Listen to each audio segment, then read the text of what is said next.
ਸ਼ਹੀਦੀ ਪਰੰਪਰਾ। ਵਾਹਿਗੁਰੂ ਜੀ ਕਾ ਖਾਲਸਾ, ਵਾਹਿਗੁਰੂ ਜੀ ਕੀ ਫਤਿਹ। ਜਦੋਂ ਇਤਿਹਾਸ ਦਾ ਮਾਣਮੱਤੀ ਲੋਕ ਧਾਰਾ ਨਾਲ ਸੁਮੇਲ ਹੋ ਜਾਂਦਾ ਹੈ ਤਾਂ ਪੁਰਾਣਕ ਕਥਾਵਾਂ ਜਨਮ ਧਾਰ ਲੈਂਦੀਆਂ ਹਨ।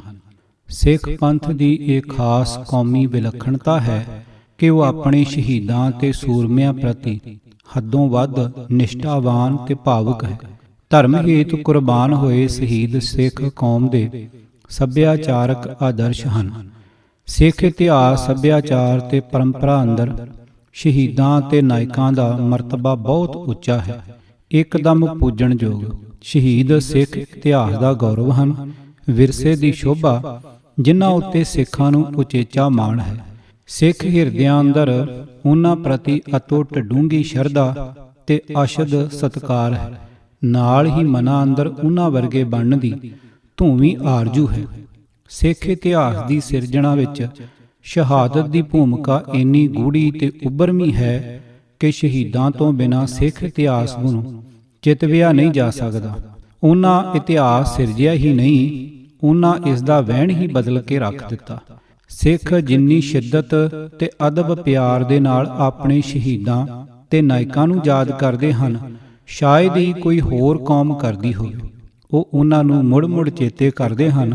ਉਹਨਾਂ ਦੇ ਅਦੁੱਤੀ ਕਾਰਨਾਮਿਆਂ ਨੂੰ ਵਾਰ-ਵਾਰ ਚਿਤਾਰਿਆ ਜਾਂਦਾ ਹੈ। ਹਰ ਸੁਬਹ ਸ਼ਾਮ ਅਰਦਾਸ ਵਿੱਚ ਉਹਨਾਂ ਦਾ ਅਨੰਤ ਸ਼ਰਧਾ ਨਾਲ ਉਲੇਖ ਕੀਤਾ ਜਾਂਦਾ ਹੈ। ਢਾਡੀਆਂ ਦੁਆਰਾ ਸ਼ਹੀਦਾਂ ਦੇ ਸਬਰ, ਸਿਦਕ, ਸਿਰੜ, ਹੌਸਲੇ, ਪਰ ਸੁਆਰਥ ਤੇ ਸੂਰਬੀਰਤਾ ਦੀਆਂ, ਉਹਨਾਂ ਦੀ ਆਪਣੇ ਗੁਰੂ ਨਾਲ ਅਟੁੱਟ ਪ੍ਰੀਤ ਤੇ ਆਪਣੇ ਧਰਮ ਵਿੱਚ ਅਡੋਲ ਨਿਸ਼ਠਾ ਦੀਆਂ ਅਤੇ ਉਹਨਾਂ ਦੀਆਂ ਲਾਸਾਨੀ ਸ਼ਹਾਦਤਾਂ ਦੀਆਂ ਵਾਰਾਂ ਗਾਈਆਂ ਜਾਂਦੀਆਂ ਹਨ।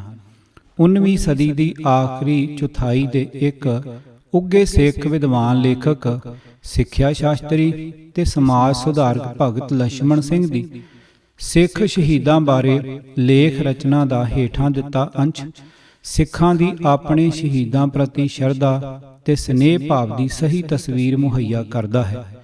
ਮੈਂ ਛੋਟੇ ਸਾਹਿਬਜ਼ਾਦਿਆਂ ਦੀ ਸ਼ਹੀਦੀ ਦੀ ਦਿਲ ਵਿੰਨਵੀਂ ਘਟਨਾ ਵਾਲੀ ਜਗ੍ਹਾ ਤੇ, ਜਿੱਥੇ ਉਹਨਾਂ ਨੂੰ ਜਿਉਂਦਿਆਂ ਹੀ ਨੀਹਾਂ ਵਿੱਚ ਚਿਣ ਦਿੱਤਾ ਗਿਆ ਸੀ, ਦੇ ਦਰਸ਼ਨ ਕੀਤੇ ਹਨ। ਮੈਂ ਜਿੰਨਾ ਚਿਰ ਉੱਥੇ ਰਿਹਾ, ਮੈਨੂੰ ਇੱਕ ਭਾਰੀ ਬੋਝ ਨੇ ਦਬਾਈ ਰੱਖਿਆ। ਮੈਂ ਨਾ ਕੁਝ ਮੂੰਹੋਂ ਬੋਲ ਸਕਿਆ ਅਤੇ ਨਾ ਕੁਝ ਮੰਗ ਸਕਿਆ। ਮੈਂ ਚੱਲਦੇ ਫਿਰਦੇ ਬੁੱਤ ਵਾਂਗ ਆਪਣੇ ਗਾਈਡ ਦੇ ਮਗਰੇ ਮਗਰ ਤੁਰਦਾ ਰਿਹਾ, ਇੱਕ ਯਾਦਗਾਰ ਤੋਂ ਦੂਜੀ ਯਾਦਗਾਰ ਤੱਕ। ਅੰਤ ਵਿੱਚ ਜਾ ਕੇ ਅਸੀਂ ਉਸ ਬੁਰਜ ਦੀ ਛੱਤ ਤੇ ਚਲੇ ਗਏ ਜਿੱਥੇ ਪੂਜਨੀਕ ਮਾਤਾ ਗੁਜਰੀ ਜੀ ਨੂੰ ਕੈਦ ਕੀਤਾ ਗਿਆ ਸੀ ਅਤੇ ਜਿੱਥੇ ਅਖੀਰ ਨੂੰ ਉਹਨਾਂ ਆਪਣੇ ਸਵਾਸ ਤਿਆਗ ਦਿੱਤੇ ਸਨ। ਮੈਂ ਆਪਣੇ ਸਾਥੀ ਨੂੰ ਉੱਥੋਂ ਵਾਪਸ ਮੋੜ ਦਿੱਤਾ। ਮੈਨੂੰ ਆਪਣੇ ਪੈਰਾਂ ਹੇਠੋਂ ਜ਼ਮੀਨ ਖਿਸਕਦੀ ਪ੍ਰਤੀਤ ਹੋਈ ਅਤੇ ਭਾਰੀ ਮੁਸ਼ਕਲ ਤੋਂ ਬਾਅਦ ਹੀ ਮੈਂ ਆਪਣੇ ਆਪ ਨੂੰ ਸ਼ਾਂਤ ਕਰ ਪਾਇਆ। ਮੈਂ ਉੱਤਰੀ ਬਾਹੀ ਦੇ ਜੰਗਲੇ ਨਾਲ ਢੋ ਲਾ ਕੇ ਖੜਾ ਹੋ ਗਿਆ, ਠੀਕ ਉਸ ਜਗ੍ਹਾ ਜਿਸ ਨੂੰ ਮਾਤਾ ਜੀ ਦੇ ਪਵਿੱਤਰ ਚਰਨਾਂ ਦੀ ਛੋਹ ਨਸੀਬ ਹੋਈ ਸੀ। ਉਸ ਪਵਿੱਤਰ ਜਗ੍ਹਾ ਨੂੰ ਮੈਂ ਅੱਖਾਂ ਚੋਂ ਤ੍ਰਿਪ ਵਗਦੀਆਂ ਹੰਝੂਆਂ ਦੀ ਧਾਰ ਨਾਲ ਧੋ ਦਿੱਤਾ। ਪਤਾ ਨਹੀਂ ਮੈਂ ਹੋਰ ਕਿੰਨਾ ਚਿਰ ਉਸ ਜਗ੍ਹਾ ਤੇ ਸੁੰਨ ਹੋਏ ਖਲੋਤੇ ਰਹਿਣਾ ਸੀ, ਜੇਕਰ ਤਾਂਗੇ ਵਾਲੇ ਨੇ ਆਵਾਜ਼ ਮਾਰ ਕੇ ਮੇਰੀ ਸੁਰਤ ਵਾਪਸ ਨਾ ਮੋੜ ਲਿਆਂਦੀ ਹੁੰਦੀ।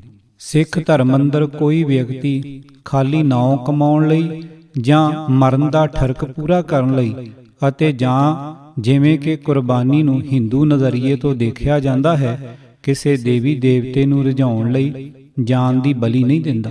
ਨਾ ਹੀ ਇਸਲਾਮ ਤੇ ਈਸਾਈ ਵਿਸ਼ਵਾਸ ਮੁਤਾਬਕ ਕਿਸੇ ਸਵਰਗ ਦੀਆਂ ਸੁੱਖ ਸਹੂਲਤਾਂ ਮਾਣਨ ਲਈ ਜਾਨ ਕੁਰਬਾਨ ਕਰਦਾ ਹੈ।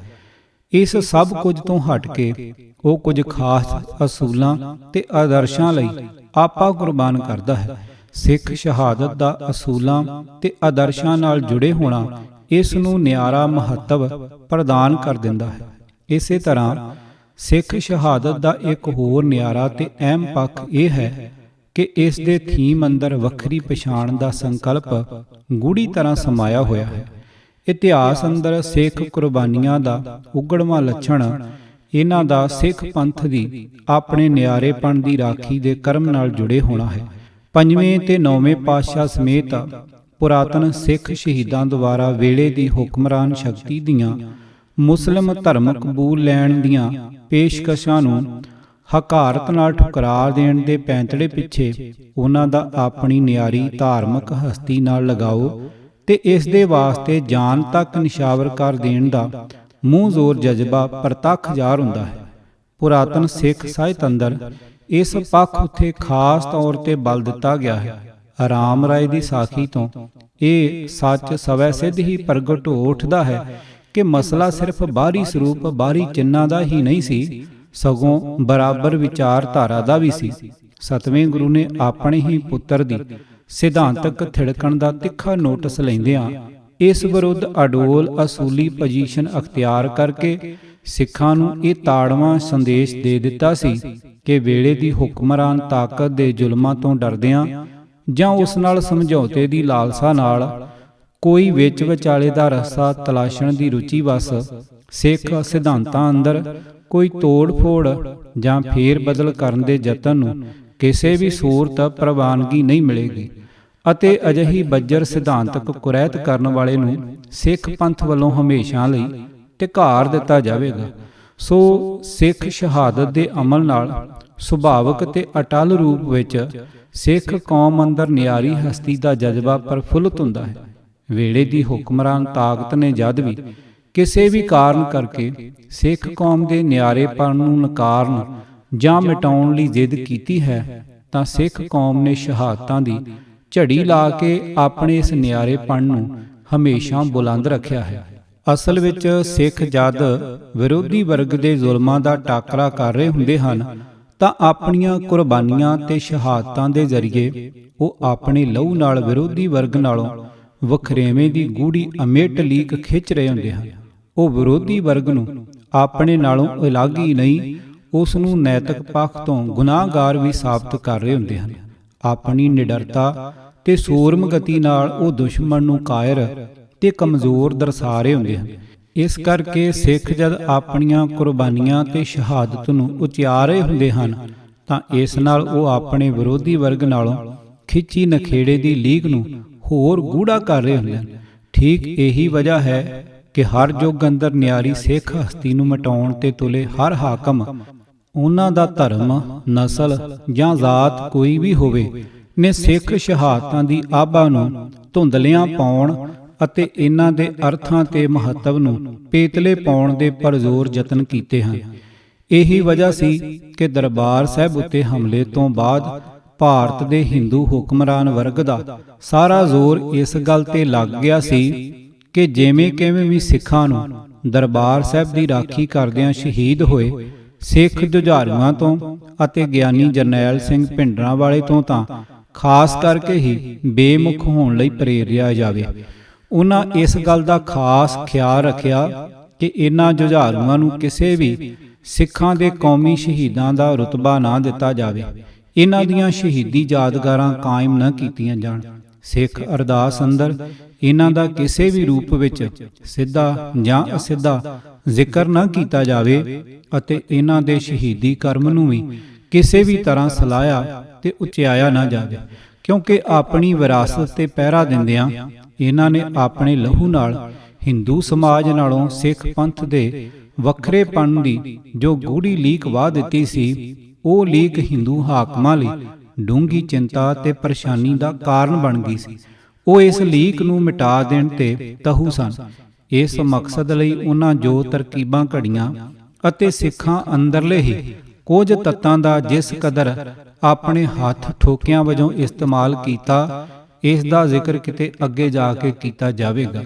ਖਾਨ ਸਿਰਤਾਜਗੀ ਅਥਾ ਸੋਵਰਨਟੀ ਦੇ ਜਜ਼ਬੇ ਨੂੰ ਬਲ ਬਖਸ਼ਦੀ ਹੈ।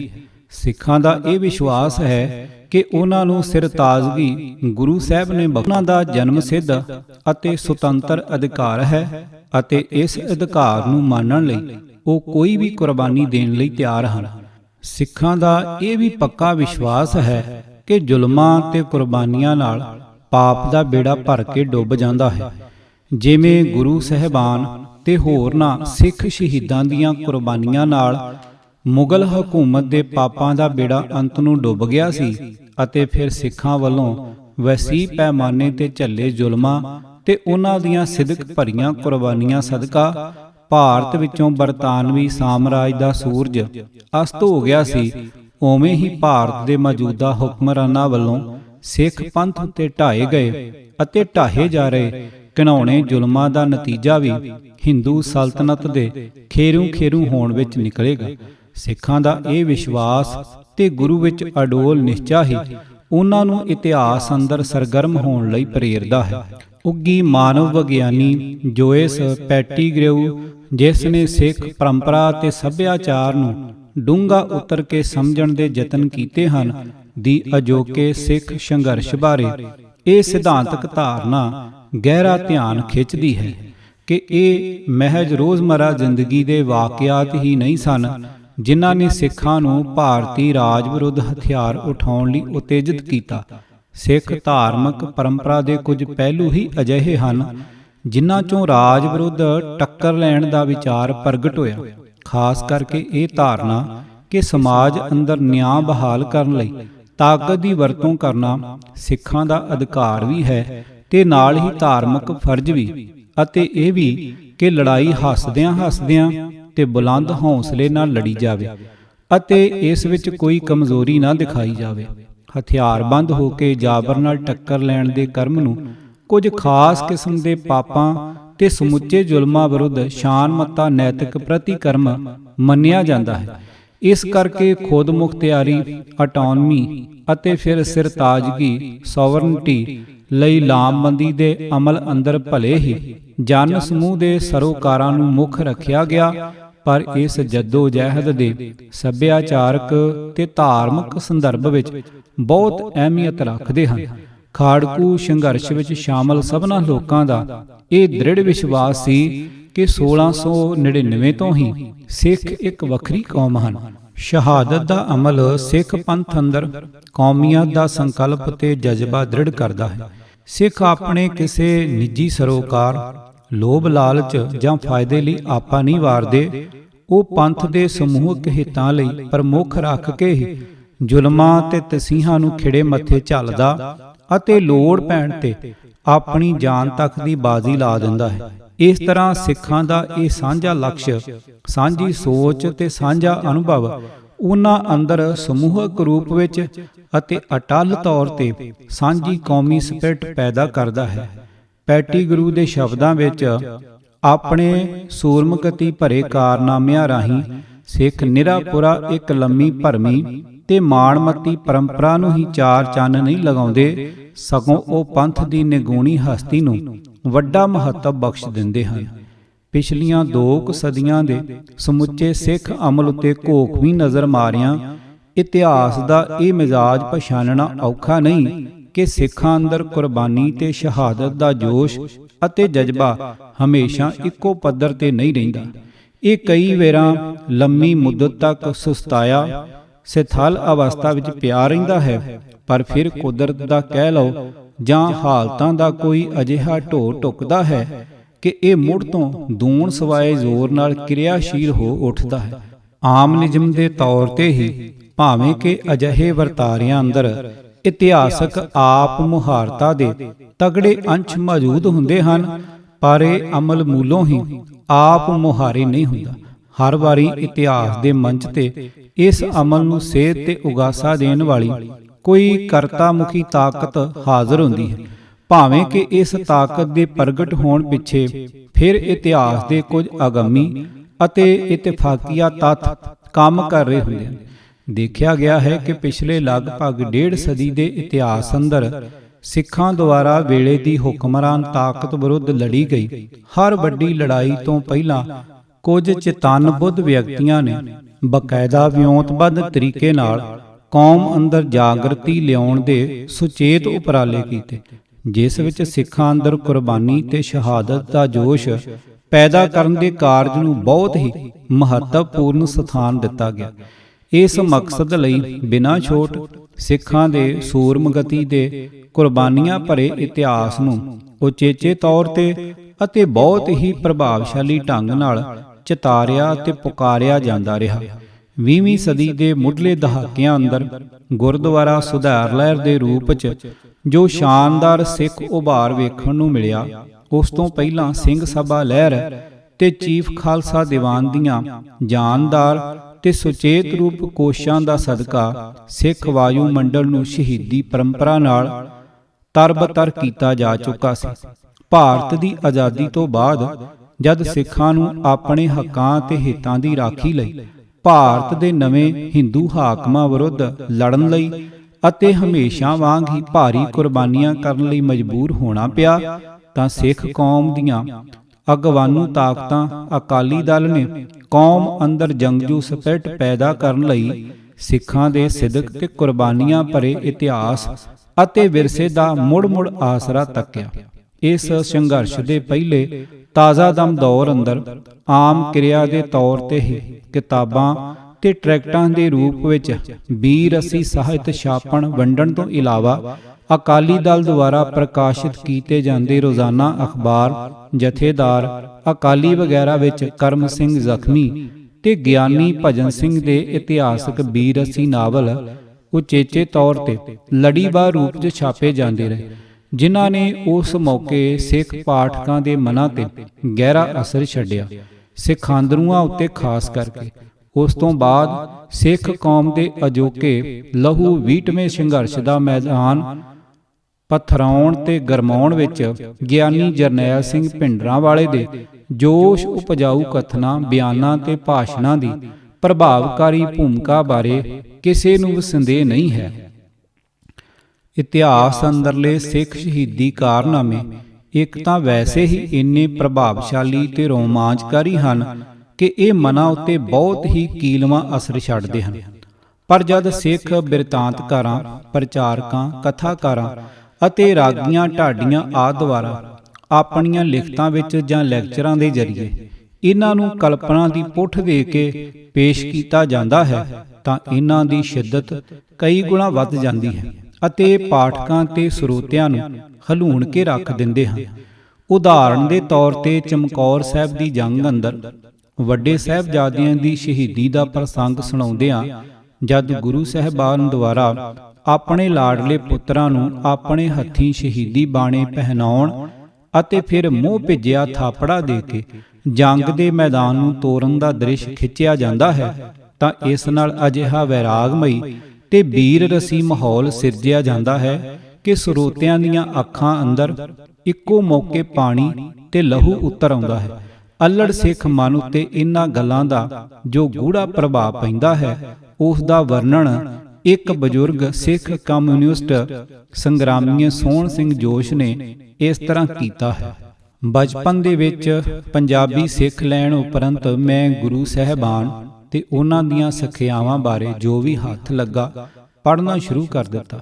ਇੱਕ ਦਿਨ ਮੈਨੂੰ ਗੁਰੂ ਗੋਬਿੰਦ ਸਿੰਘ ਜੀ ਦੇ ਛੋਟੇ ਸਾਹਿਬਜ਼ਾਦਿਆਂ ਦੀ ਸ਼ਹੀਦੀ ਬਾਰੇ ਬਹੁਤ ਹੀ ਜਜ਼ਬਾਤ ਭਿੱਜੇ ਅੰਦਾਜ਼ ਵਿੱਚ ਲਿਖੀ ਇੱਕ ਛੋਟੀ ਜੀ ਕਿਤਾਬ ਮਿਲ ਗਈ। ਰਾਤ ਪੈ ਚੁੱਕੀ ਸੀ। ਮੈਂ ਸਾਰੇ ਪਰਿਵਾਰ ਨੂੰ ਇਸ ਦੀ ਕਥਾ ਸੁਣਾਉਣੀ ਸ਼ੁਰੂ ਕਰ ਦਿੱਤੀ।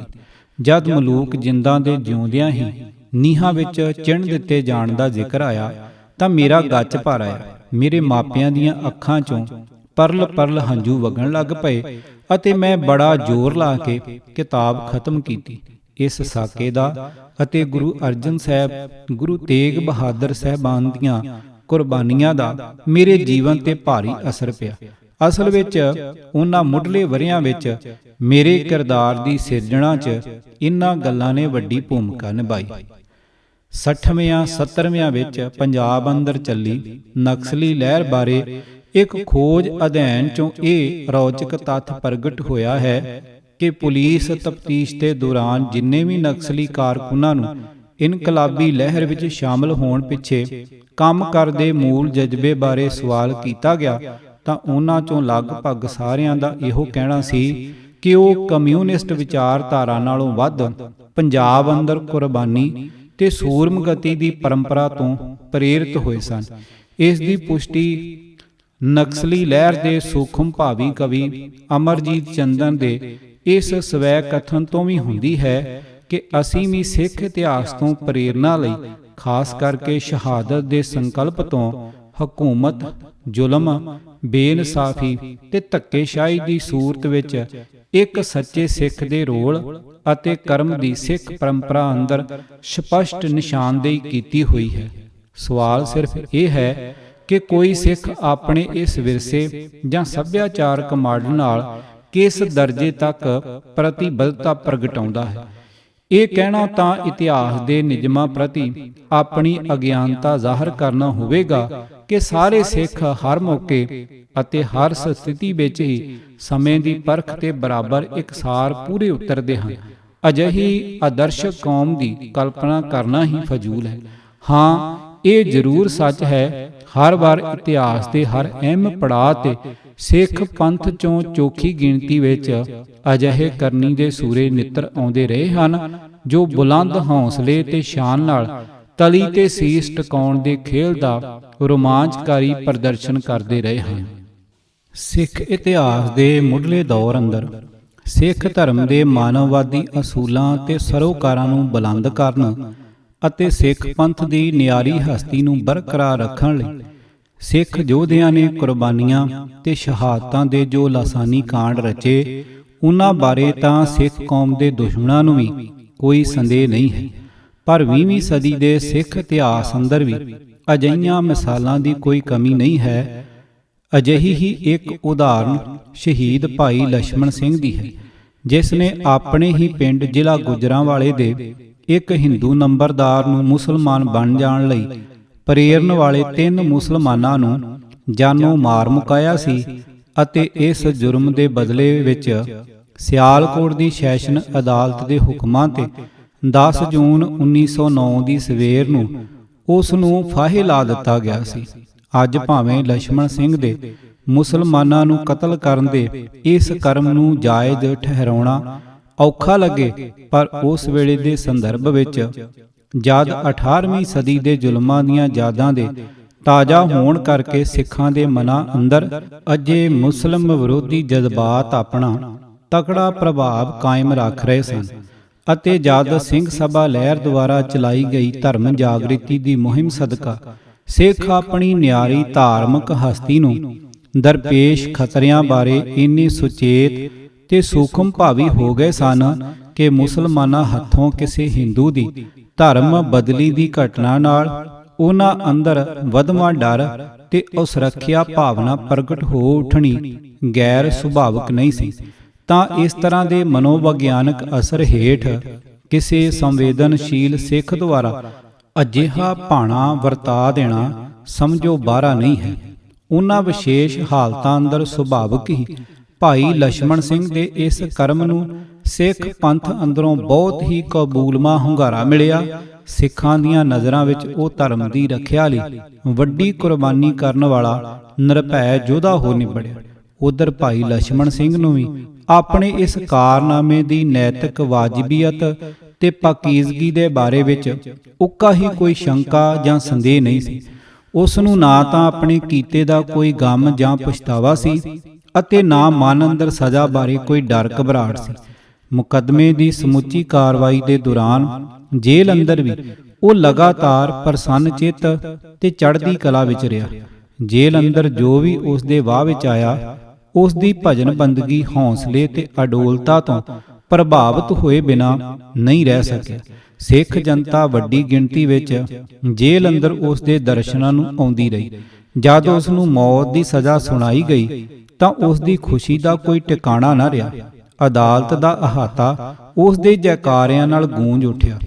ਉਸ ਅੰਦਰ ਪੰਥਕ ਸੇਵਾ ਦਾ ਜਜ਼ਬਾ ਇਸ ਕਦਰ ਉਛਾਲੇ ਖਾ ਰਿਹਾ ਸੀ ਕਿ ਉਸ ਨੇ ਮਰਨ ਤੋਂ ਪਹਿਲਾਂ ਆਪਣੀ ਇਹ ਉਚੇਚੀ ਇੱਛਾ ਪ੍ਰਗਟ ਕੀਤੀ ਕਿ ਮਰਨ ਤੋਂ ਬਾਅਦ ਮੇਰੀ ਲਾਸ਼ ਚੋਂ ਚਮੜੀ ਉਧੇੜ ਕੇ ਉਸ ਦੀਆਂ ਲੋੜਵੰਦ ਪੰਥਕ ਵਰਕਰਾਂ ਦੇ ਵਾਸਤੇ ਜੁੱਤੀਆਂ ਸਿਉਂ ਦਿੱਤੀਆਂ ਜਾਣ। ਉਸ ਦੀ ਕੁਰਬਾਨੀ ਦੀ ਭਾਵਨਾ ਤੇ ਮਿਸਾਲੀ ਕਿਰਦਾਰ ਨੇ ਸਿੱਖ ਜਨਤਾ ਦੇ ਮਨ ਇਸ ਕਦਰ ਮੋਹ ਲਏ ਸਨ ਕਿ ਫਾਂਸੀ ਵਾਲੇ ਦਿਨ ਫਾਂਸੀ ਦੀ ਘੜੀ ਤੋਂ ਕਈ ਘੰਟੇ ਪਹਿਲਾਂ ਹੀ ਲੋਕ ਹਜ਼ਾਰਾਂ ਦੀ ਗਿਣਤੀ ਵਿੱਚ ਉਸ ਦੇ ਦਰਸ਼ਨਾਂ ਲਈ ਜੇਲ੍ਹ ਦੇ ਬੂਹੇ ਅੱਗੇ ਜਮ੍ਹਾਂ ਹੋ ਗਏ ਸਨ। ਲੋਕਾਂ ਨੇ ਵੇਖਿਆ ਕਿ ਭਾਈ ਲਛਮਣ ਸਿੰਘ ਮੁਸਕਰਾਉਂਦਾ ਪ੍ਰਸੰਨ ਖਿੜਿਆ ਹੋਇਆ ਜਪਜੀ ਸਾਹਿਬ ਦਾ ਪਾਠ ਕਰਦਾ ਮੜਕ ਚਾਲੇ ਤੁਰਦਾ ਹੋਇਆ ਜੇਲ੍ਹ ਦੇ ਬੂਹੇ ਚੋਂ ਬਾਹਰ ਨਿਕਲਿਆ। ਉਦੋਂ ਅਜੇ ਲੋਕਾਂ ਦੀਆਂ ਨਜ਼ਰਾਂ ਦੇ ਸਾਹਮਣੇ ਖੁੱਲੇ ਮੈਦਾਨ ਵਿੱਚ ਫਾਂਸੀ ਦੇਣ ਦੀ ਰੀਤ ਪ੍ਰਚਲਿਤ ਸੀ। ਹਜ਼ਾਰਾਂ ਦੀ ਗਿਣਤੀ 'ਚ ਮੌਜੂਦ ਸਿੱਖ ਸੰਗਤਾਂ ਨੇ ਆਪਣੇ ਅਜ਼ੀਜ਼ ਸੂਰਮੇ ਨੂੰ ਅੰਤਮ ਵਿਦਾਇਗੀ ਦੇਣ ਲਈ ਜੋ ਬੋਲੇ ਸੋ ਨਿਹਾਲ ਦੇ ਜੈਕਾਰਿਆਂ ਨਾਲ ਅੰਬਰ ਗੂੰਜਣ ਲਾ ਦਿੱਤਾ ਸੀ। ਭਾਈ ਲਛਮਣ ਸਿੰਘ ਪੂਰੀ ਤਰ੍ਹਾਂ ਅਡੋਲ ਨਿਰਭਉ ਛਾਲ ਮਾਰ ਕੇ ਫਾਂਸੀ ਦੇ ਤਖਤੇ ਤੇ ਜਾ ਚੜ੍ਹਿਆ। ਖਿੜੇ ਮੱਥੇ ਮੌਤ ਕਬੂਲਣ ਦੀ ਸਿੱਖ ਮਰਜ਼ਾਦਾ ਦਾ ਪਾਲਣ ਕਰਦਿਆਂ ਉਸ ਨੇ ਹੱਸ ਕੇ ਆਪਣੇ ਹੱਥੀਂ ਫੰਦੇ ਨੂੰ ਗਲ ਵਿੱਚ ਪਾਇਆ ਅਤੇ ਸ਼ਹੀਦੀ ਦੇ ਚਾਅ ਹੇਠ ਅਦਭੁਤ ਮਸਤੀ ਭਰੇ ਅੰਦਾਜ਼ ਵਿੱਚ ਬੁਲੰਦ ਆਵਾਜ਼ ਨਾਲ ਸੰਗਤਾਂ ਨੂੰ ਧਰਮ ਵਿੱਚ ਪਰਪੱਕ ਰਹਿਣ ਦਾ ਉਪਦੇਸ਼ ਦੇਣਾ ਸ਼ੁਰੂ ਕਰ ਦਿੱਤਾ। ਜਦ ਜਲਾਦ ਨੇ ਭਾਈ ਸਾਹਿਬ ਦੇ ਪੈਰਾਂ ਹੇਠੋਂ ਫੱਟਾ ਖਿੱਚਿਆ ਤਾਂ ਉਦੋਂ ਵੀ ਉਹ ਬਰਾਬਰ ਜੋਸ਼ ਨਾਲ ਸੰਗਤਾਂ ਨੂੰ ਸੰਬੋਧਨ ਕਰੀ ਜਾ ਰਿਹਾ ਸੀ। ਜਦ ਭਾਈ ਸਾਹਿਬ ਦੀ ਮ੍ਰਿਤਕ ਦੇਹ ਨੂੰ ਪਿੰਡ ਲਿਜਾਇਆ ਗਿਆ ਤਾਂ ਰਸਤੇ ਵਿੱਚ ਹਰ ਜਗ੍ਹਾ ਅੰਤਮ ਦਰਸ਼ਨਾਂ ਲਈ ਲੋਕਾਂ ਦੀਆਂ ਇੰਨੀਆਂ ਭੀੜਾਂ ਜੁੜ ਗਈਆਂ ਸਨ ਕਿ ਦਰਸ਼ਨਾਂ ਲਈ ਵਾਰੀ ਲੈਣੀ ਮੁਸ਼ਕਲ ਹੋ ਰਹੀ ਸੀ। ਭਾਈ ਸਾਹਿਬ ਦੀ ਮ੍ਰਿਤਕ ਦੇਹ ਉੱਤੇ ਲੋਕਾਂ ਵੱਲੋਂ ਅਥਾਹ ਸ਼ਰਧਾ ਨਾਲ ਵਰਸਾਏ ਅਤਰ ਤੇ ਫੁੱਲਾਂ ਦਾ ਕੋਈ ਅੰਤ ਨਹੀਂ ਸੀ ਰਿਹਾ। ਇਸ ਤਰ੍ਹਾਂ ਦੀ ਸ਼ਹਾਦਤ ਖਾਲੀ ਸ਼ਹਾਦਤ ਨਹੀਂ ਰਹਿ ਜਾਂਦੀ, ਇਹ ਇੱਕ ਵੇਖਣ ਲਾਇਕ ਝਾਕੀ ਹੋ ਨਿਬੜਦੀ ਹੈ, ਜਿਸ ਅੰਦਰ ਇਸ ਦਾ ਪ੍ਰਭਾਵ ਗ੍ਰਹਿਣ ਕਰਨ ਵਾਲੇ ਮਨਾਂ ਨੂੰ ਟੁੰਬਣ ਦੀ ਸ਼ਕਤੀ ਕਈ ਗੁਣਾ ਵੱਧ ਜਾਂਦੀ ਹੈ। ਸਿੱਖ ਪੰਥ ਉੱਤੇ ਜਦ ਵੀ ਕੋਈ ਵੱਡੀ ਭੀੜ ਆਣ ਪਈ ਹੈ ਤਾਂ ਪੰਥਕ ਚੇਤਨਾ ਤੇ ਦਰਦ ਵਿੱਚ ਰੰਗੇ ਸਿੱਖ ਕਵੀਆਂ ਤੇ ਗਲਪਕਾਰਾਂ ਨੇ ਸਿੱਖਾਂ ਅੰਦਰ ਜੱਦੋ-ਜਹਿਦ ਤੇ ਕੁਰਬਾਨੀ ਦਾ ਜਜ਼ਬਾ ਉਭਾਰਨ ਵਾਸਤੇ ਅਜਿਹੇ ਸ਼ਹੀਦੀ ਪ੍ਰਸੰਗ ਰਚਣ ਵਿੱਚ ਉਚੇਚੀ ਰੁਚੀ ਪ੍ਰਗਟਾਈ ਹੈ। ਇਸ ਤਰ੍ਹਾਂ ਨਾਲ ਅਜਿਹੇ ਸ਼ਹਾਦਤ ਨਾਮਿਆਂ ਦਾ ਸਿੱਖ ਸਾਹਿਤ ਅੰਦਰ ਬਹੁਤ ਹੀ ਡੂੰਘਾ ਸਥਾਨ ਹੈ ਅਤੇ ਇਹਨਾਂ ਨੇ ਸਿੱਖ ਜਨਤਾ ਨੂੰ ਕੁਰਬਾਨੀ ਲਈ ਤਿਆਰ ਕਰਨ ਵਿੱਚ ਹਮੇਸ਼ਾ ਹੀ ਅਹਿਮ ਰੋਲ ਨਿਭਾਇਆ ਹੈ। ਇਸ ਕਿਸਮ ਦੇ ਸਾਹਿਤ ਤੇ ਪ੍ਰਚਾਰ ਪ੍ਰਸਾਰ ਦਾ ਸਦਕਾ ਸਿੱਖ ਜਨਤਾ ਦੇ ਮਨਾਂ ਅੰਦਰ ਸ਼ਹੀਦ ਅਤੇ ਸ਼ਹਾਦਤ ਦੇ ਕਰਮ ਪ੍ਰਤੀ ਸ਼ਰਧਾ ਤੇ ਪ੍ਰਸ਼ੰਸਾ ਦੇ ਭਾਵ ਹੋਰ ਵੱਧ ਸ਼ਿੱਦਤ ਅਖਤਿਆਰ ਕਰ ਗਏ ਹਨ। ਸਿੱਖ ਮਾਨਸਿਕਤਾ ਅੰਦਰ ਸ਼ਹਾਦਤ ਅਤੇ ਸੱਭਿਆਚਾਰਕ ਆਦਰਸ਼ ਦਾ ਦਰਜਾ ਹਾਸਲ ਕਰ ਲੈਂਦੀ ਹੈ। ਸਿੱਖ ਜਨਤਾ ਦੇ ਵੱਡੇ ਹਿੱਸੇ ਆਪਣੇ ਆਪ ਨੂੰ ਇਸ ਆਦਰਸ਼ ਨਾਲ ਇਸ ਕਦਰ ਏਕਮਿਕ ਕਰ ਲੈਂਦੇ ਹਨ ਕਿ ਉਹਨਾਂ ਅੰਦਰ ਆਪਣੀ ਸ਼ਹੀਦਾਂ ਤੇ ਨਾਇਕਾਂ ਦੇ ਕਾਰਨਾਮਿਆਂ ਨੂੰ ਦਰਸਾਉਣ ਦਾ ਅਮੋੜ ਜਜ਼ਬਾ ਪੈਦਾ ਹੋ ਉੱਠਦਾ ਹੈ।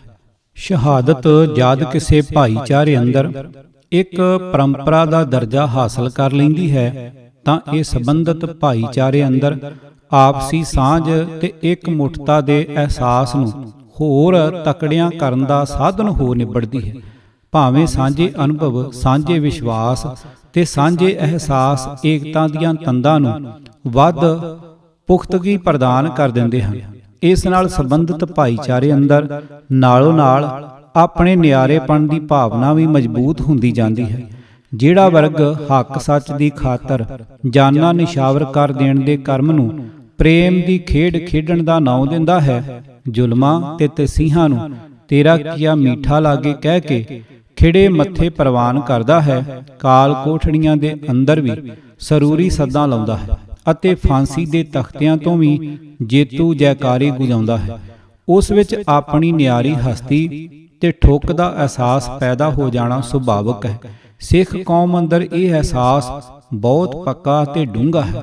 ਸਿੱਖ ਪਰੰਪਰਾ ਦੇ ਅੰਦਰ ਸ਼ਹਾਦਤ ਦੇ ਇਹ ਅਨੋਖੇ ਤੇ ਨਿਆਰੇ ਰੰਗ ਇੱਕ ਅੱਧ ਵਾਰ ਨਹੀਂ, ਅਕਸਰ ਹੀ ਵੇਖਣ ਨੂੰ ਮਿਲਦੇ ਰਹੇ ਹਨ। ਸੀਸ ਤਲੀ ਤੇ ਧਰਨ ਦੀ ਖੇਡ ਮੁੜ-ਮੁੜ ਖੇਡੀ ਜਾਂਦੀ ਰਹੀ ਹੈ। ਜਿਹੜੇ ਲੋਕ ਸਿੱਖ ਕੌਮ ਦੀਆਂ ਸੱਭਿਆਚਾਰਕ ਵਿਲੱਖਣਤਾਵਾਂ, ਉਸ ਦੇ ਕੁਦਰਤੀ ਲੱਛਣਾਂ ਤੋਂ ਚੰਗੀ ਤਰ੍ਹਾਂ ਵਾਕਿਫ ਹਨ, ਉਹਨਾਂ ਲਈ ਇਹ ਵਰਤਾਰਾ ਇੰਨਾ ਰਹੱਸਪੂਰਨ ਨਹੀਂ ਹੈ।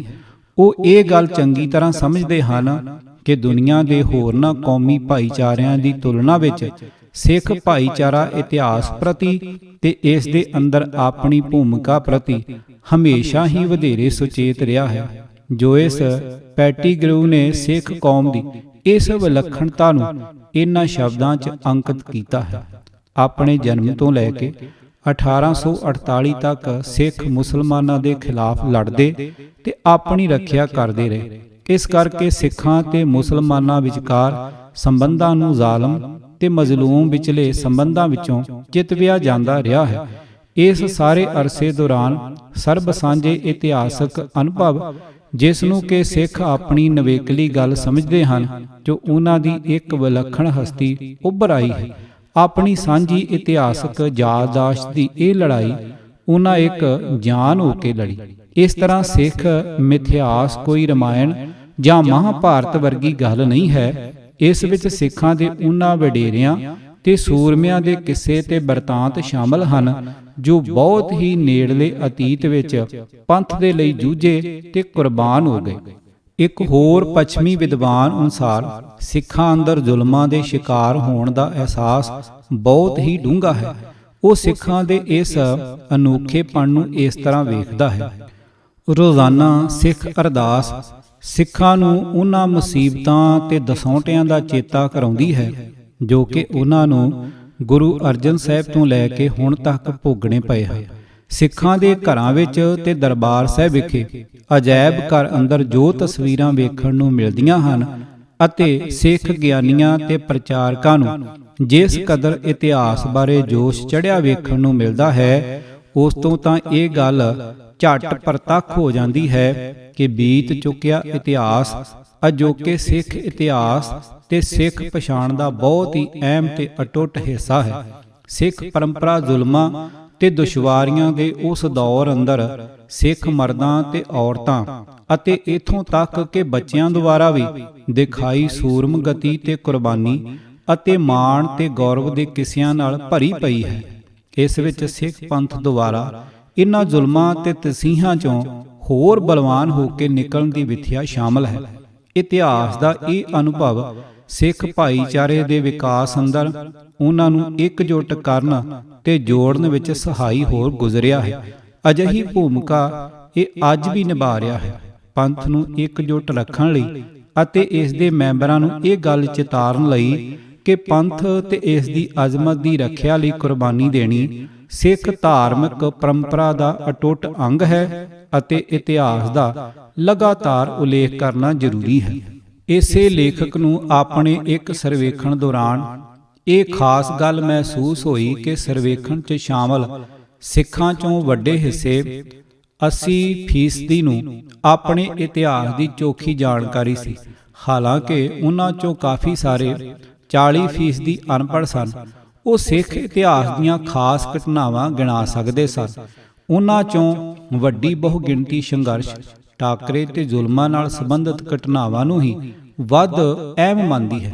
ਸਿੱਖਾਂ ਦੀ ਵੱਡੀ ਬਹੁਗਿਣਤੀ ਲਗਭਗ 90% ਤਕਰੀਬਨ ਇਹ ਮਹਿਸੂਸ ਕਰਦੀ ਹੈ ਕਿ ਇਤਿਹਾਸ ਉਹਨਾਂ ਦੀ ਧਾਰਮਿਕ ਪਰੰਪਰਾ ਦਾ ਅਨਿੱਖੜਵਾਂ ਅੰਗ ਹੈ। ਸਿੱਖ ਇਤਿਹਾਸ ਕੋਈ ਦੂਰ ਅਤੀਤ ਦੀ ਗੱਲ ਨਹੀਂ ਹੈ ਜਿਸ ਦੀ ਇਤਿਹਾਸਕ ਤੌਰ ਤੇ ਪੁਸ਼ਟੀ ਨਾ ਹੋ ਸਕੇ। ਇਹ ਨੇੜਲੇ ਸਮੇਂ ਦੀਆਂ ਘਟਨਾਵਾਂ ਤੇ ਆਧਾਰਿਤ ਹੈ, ਜਿਨ੍ਹਾਂ ਚੋਂ ਕਈਆਂ ਦੇ ਤਕੜੇ ਇਤਿਹਾਸਕ ਪ੍ਰਮਾਣ ਮਿਲ ਜਾਂਦੇ ਹਨ ਅਤੇ ਬਾਕੀਆਂ ਦਾ ਵੀ ਘੱਟੋ ਘੱਟ ਕੁਝ ਨਾ ਕੁਝ ਇਤਿਹਾਸਕ ਆਧਾਰ ਜ਼ਰੂਰ ਹੈ। ਇਸ ਕਰਕੇ ਸਿੱਖਾਂ ਲਈ ਇਹ ਬਹੁਤ ਯਥਾਰਥਕ ਵੀ ਹੈ ਤੇ ਭਾਵਪੂਰਤ ਵੀ। ਇਸ ਵਜ੍ਹਾ ਕਰਕੇ ਸਿੱਖ ਪੰਥ ਨੂੰ ਜਦ ਵੀ ਕਦੇ ਵਰਤਮਾਨ ਦੀ ਕਿਸੇ ਵੱਡੀ ਚੁਣੌਤੀ ਦਾ ਸਾਹਮਣਾ ਕਰਨਾ ਪੈਂਦਾ ਹੈ ਤਾਂ ਨੈਤਿਕ ਪ੍ਰੇਰਨਾ ਲਈ ਉਸ ਦਾ ਮੁੱਖ ਸੁਭਾਵਿਕ ਰੂਪ ਵਿੱਚ ਹੀ ਅਤੀਤ ਵੱਲ ਘੁੰਮ ਜਾਂਦਾ ਹੈ। ਅਜਿਹੇ ਮੌਕੇ ਸਿੱਖ ਵਰਤਮਾਨ ਨੂੰ ਅਤੀਤ ਰਾਹੀਂ ਵੇਖਣਾ ਸ਼ੁਰੂ ਕਰ ਦਿੰਦੇ ਹਨ। ਉਹ ਝੱਟ ਬਿਨਾਂ ਖੇਚਲ ਕੀਤਿਆਂ ਵਰਤਮਾਨ ਦੀ ਤਾਰ ਨੂੰ ਅਤੀਤ ਨਾਲ ਜੋੜ ਲੈਂਦੇ ਹਨ। ਆਪਣੇ ਸਮਕਾਲੀ ਦੁਸ਼ਮਣਾਂ ਨੂੰ ਉਹ ਆਪਣੇ ਇਤਿਹਾਸ ਅੰਦਰਲੇ ਖਲਨਾਇਕਾਂ ਅਥਵਾ ਆਪਣੇ ਪੁਰਾਣੇ ਬਦਨਾਮ ਦੁਸ਼ਮਣਾਂ ਨਾਲ ਮੇਲਣਾ ਅਤੇ ਇਉਂ ਉਹਨਾਂ ਨੂੰ ਤਿੱਖੀ ਨਫ਼ਰਤ ਨਾਲ ਵੇਖਣਾ ਸ਼ੁਰੂ ਕਰ ਦਿੰਦੇ ਹਨ। ਨੋਟ: ਗੁਰਦੁਆਰਾ ਸੁਧਾਰ ਲਹਿਰ ਦੇ ਦੌਰਾਨ ਨਨਕਾਣਾ ਸਾਹਿਬ ਦੇ ਸਾਕੇ ਤੋਂ ਝੱਟ ਬਾਅਦ ਤੀਜੇ ਹੀ ਦਿਨ ਸਿੱਖ ਅਖਬਾਰਾਂ ਨੇ ਮਹੰਤ ਨਰੈਣ ਦਾਸ ਨੂੰ ਨਵੇਂ ਚੰਦੂ ਸ਼ਾਹ ਦੀ ਸੰਗਿਆ ਦੇ ਦਿੱਤੀ ਸੀ। ਜੂਨ 1984 ਵਿੱਚ ਦਰਬਾਰ ਸਾਹਿਬ ਉੱਤੇ ਹਮਲੇ ਉਪਰੰਤ ਦੇਸ਼ ਵਿਦੇਸ਼ ਅੰਦਰਲੇ ਸਿੱਖਾਂ ਨੇ ਇੰਦਰਾ ਗਾਂਧੀ ਨੂੰ ਸਵੈ ਸਿੱਧ ਹੀ ਅਬਦਾਲੀ ਦੇ ਮੱਸੇ ਰੰਗੜ ਨਾਲ ਮੇਲਣਾ ਸ਼ੁਰੂ ਕਰ ਦਿੱਤਾ ਸੀ ਅਤੇ ਜਨਰਲ A.S. ਵੈਦਿਆ ਨੂੰ ਲਖਪਤ ਰਾਏ ਦਾ ਨਾਮ ਬਖਸ਼ ਦਿੱਤਾ ਸੀ। 60ਵਿਆਂ 70ਵਿਆਂ ਵਿੱਚ ਪੰਜਾਬ ਅੰਦਰ ਨਕਸਲੀਆਂ ਨੇ ਵੀ ਆਪਣੇ ਸਾਹਿਤ ਅੰਦਰ ਉਹਨਾਂ ਉੱਤੇ ਜ਼ੁਲਮ ਢਾਉਣ ਵਾਲੇ ਸਮਕਾਲੀ ਹੁਕਮਰਾਨਾਂ ਤੇ ਪੁਲਿਸ ਅਫਸਰਾਂ ਨੂੰ ਔਰੰਗੇ ਵਜੀਦੇ ਕਹਿ ਕੇ ਭੰਡਣ ਦੀ ਪ੍ਰਚਾਰ ਕਲਾ ਦਾ ਚੋਖਾ ਇਸਤੇਮਾਲ ਕੀਤਾ ਸੀ, ਜਿਸ ਨਾਲ ਉਹਨਾਂ ਅੰਦਰ ਵੇਲੇ ਦੀ ਵਿਰੋਧੀ ਤਾਕਤ ਦੇ ਖਿਲਾਫ ਝਟਪਟ ਤੂਫਾਨੀ ਰੋਹ ਅਤੇ ਵਿਦਰੋਹ ਪੈਦਾ ਹੋ ਉੱਠਦਾ ਹੈ। ਇਸ ਦੇ ਇੱਕਦਮ ਉਲਟ ਜੱਦੋ ਜਹਿਦ ਵਿੱਚ ਸਰਗਰਮ ਸਿੱਖ ਆਪਣੇ ਆਪ ਨੂੰ ਪ੍ਰਤੀਕ ਰੂਪ ਵਿੱਚ ਇਤਿਹਾਸ ਅੰਦਰਲੇ ਸ਼ਹੀਦਾਂ ਤੇ ਨਾਇਕਾਂ ਨਾਲ ਜੋੜ ਲੈਂਦੇ ਹਨ। ਉਹਨਾਂ ਵੱਲੋਂ ਸਿੱਖ ਇਤਿਹਾਸ ਅੰਦਰਲੇ ਖਾਸ ਕਾਂਡਾਂ ਤੇ ਘਟਨਾਵਾਂ ਨੂੰ ਵਾਰ-ਵਾਰ ਚਿਤਵਿਆ ਜਾਂਦਾ ਹੈ, ਜਿਸ ਨਾਲ ਉਹਨਾਂ ਅੰਦਰ ਧਰਮ ਹੇਤ ਸੀਸ ਵਾਰਨ ਦਾ ਜਜ਼ਬਾ ਆਪ ਮੁਹਾਰੇ ਅੰਗੜਾਈ ਲੈ ਉੱਠਦਾ ਹੈ। ਮਿਸਾਲ ਦੇ ਤੌਰ ਤੇ ਗੁਰਦੁਆਰਾ ਸੁਧਾਰ ਲਹਿਰ ਦੇ ਆਰੰਭ ਵਿੱਚ ਸਿੱਖ ਪੰਥ ਦੀਆਂ ਅਗਵਾਨੂ ਤਾਕਤਾਂ ਦੁਆਰਾ ਸਿੱਖ ਜਨਤਾ ਦੇ ਮਨਾਂ ਅੰਦਰ ਦਰਬਾਰ ਸਾਹਿਬ ਉੱਤੇ ਬਸਤੀਵਾਦੀ ਹਾਕਮਾਂ ਦੇ ਕੰਟਰੋਲ ਵਿਰੁੱਧ ਰੋਹ ਪੈਦਾ ਕਰਨ ਲਈ ਇੱਕ ਪੰਥਕ ਅਖਬਾਰ ਵਿੱਚ ਕੀ ਦਰਬਾਰ ਸਾਹਿਬ ਸਿੱਖਾਂ ਦਾ ਹੈ ਦੇ ਉਤੇਜਨਾ ਉਪਜਾਊ ਅਨੁਵਾਦ ਹੇਠ ਇੱਕ ਜਜ਼ਬਾਤ ਪਰੁੰਨਾ ਲੇਖ ਛਾਪਿਆ ਗਿਆ, ਜਿਸ ਵਿੱਚ ਸਿੱਖ ਜਨਤਾ ਨੂੰ ਝੰਜੋੜਨ ਲਈ ਇਸ ਤਰ੍ਹਾਂ ਦੇ ਨਿਹੋਰੇ ਦਿੱਤੇ ਗਏ ਸਨ ਕਿ ਜੇ ਤੁਹਾਡੇ ਅੰਦਰ ਭਾਈ ਮਨੀ ਸਿੰਘ ਵਰਗੀ ਕੁਰਬਾਨੀ ਨਹੀਂ, ਜੇ ਤੁਹਾਡੇ ਅੰਦਰ ਭਾਈ ਮਹਿਤਾਬ ਸਿੰਘ ਵਰਗੀ ਅਣਖ ਨਹੀਂ, ਜੇ ਤੁਹਾਡੇ ਸੀਨੇ ਅੰਦਰ ਅਕਾਲੀ ਫੂਲਾ ਸਿੰਘ ਵਰਗਾ ਦਿਲ ਨਹੀਂ, ਤਾਂ ਕਿਉਂ ਨਹੀਂ ਐਲਾਨ ਕਰ ਦਿੰਦੇ ਕਿ ਸ੍ਰੀ ਦਰਬਾਰ ਸਾਹਿਬ ਹੁਣ ਸਿੱਖਾਂ ਦਾ ਨਹੀਂ ਰਿਹਾ। ਨੋਟ ਕਰਨ ਵਾਲੀ ਗੱਲ ਇਹ ਹੈ ਕਿ ਇੱਥੇ ਸੁਚੇਤ ਰੂਪ ਵਿੱਚ ਇਤਿਹਾਸ ਅੰਦਰਲੇ ਉਹਨਾਂ 3 ਸਿੱਖ ਸ਼ਹੀਦਾਂ ਦੇ ਨਾਂ ਚਿਤਾਰੇ ਗਏ ਹਨ, ਜਿਨ੍ਹਾਂ ਦਾ ਸ੍ਰੀ ਦਰਬਾਰ ਸਾਹਿਬ ਦੀ ਮਾਣ ਮਰਜ਼ਾਦਾ ਦੀ ਰਾਖੀ ਲਈ ਜੱਦੋ-ਜਹਿਦ ਦੇ ਨਾਲ ਸਿੱਧਾ ਤੇ ਨਜ਼ਦੀਕੀ ਸੰਬੰਧ ਜੁੜਿਆ ਹੋਇਆ ਹੈ।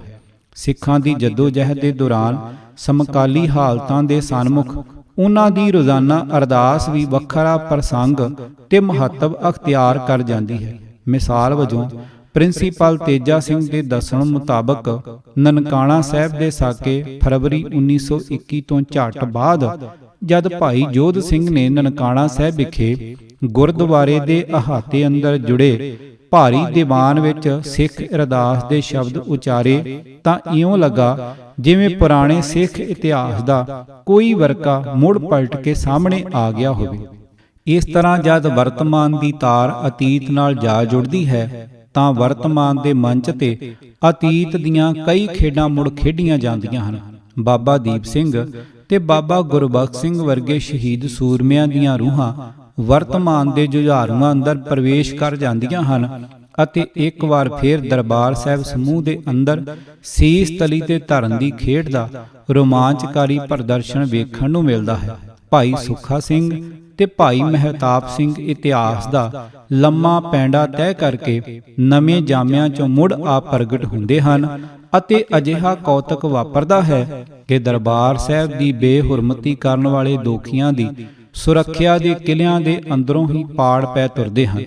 8 ਦਹਾਕਿਆਂ ਦੇ ਵਕਬੇ ਬਾਅਦ ਭਾਈ ਲਛਮਣ ਸਿੰਘ ਦੇ ਜੈਕਾਰਿਆਂ ਦੀ ਗੂੰਜ ਪੂਨੇ ਦੀ ਜੇਰਵੜਾ ਜੇਲ੍ਹ ਦੇ ਅਹਾਤੇ ਚੋਂ ਮੁੜ ਸੁਣਾਈ ਦੇਣ ਲੱਗਦੀ ਹੈ। ਸੋ ਇਸ ਢੰਗ ਨਾਲ ਸੂਰਮ ਗਤੀ ਭਰੇ ਕਾਰਨਾਮਿਆਂ ਰਾਹੀਂ ਆਪਣੇ ਪੂਰਵਜਾਂ ਨਾਲ ਜਾ ਜੁੜਦੇ ਹਨ। ਲੇਖਕ ਸਰਦਾਰ ਅਜਮੇਰ ਸਿੰਘ, ਆਵਾਜ਼ ਭਾਈ ਗੁਰਜੰਟ ਸਿੰਘ ਰੂਪੋਵਾਲੀ। ਵਾਹਿਗੁਰੂ ਜੀ ਕਾ ਖਾਲਸਾ, ਵਾਹਿਗੁਰੂ ਜੀ ਕੀ ਫਤਿਹ।